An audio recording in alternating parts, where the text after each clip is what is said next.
Welcome to Blizzard Fire. We hope this video helps fire up your solution. You begin by prepping the front edge precisely. This creates a clean canvas. Part the first row into even boxes and clip the rest away so you can work without tugging. Then apply a small amount of edge control along the hairline. This gives hold and prevents flyaways as you feed hair into each braid. Once done, take the first 3-strand or knotless braid and lay it close to the hairline, making sure tension is firm but not painful.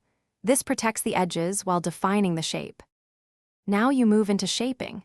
Feed an extension hair slowly if you're doing knotless, or add small pieces for box braids so the edge sits seamlessly.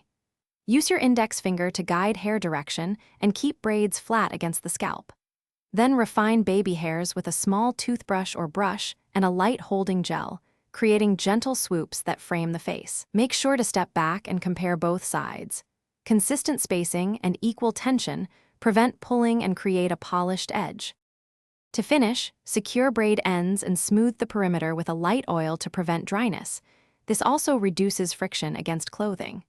Once all edges are braided and styled, press the baby hairs gently and let the product set.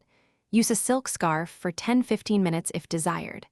If you feel soreness or see redness, stop and loosen the first row by a small amount. Rebraid that area with less tension and reapply edge control sparingly to avoid breakage. Prevention keeps your edge. Thanks for watching. If you found this helpful, don't forget to like and subscribe.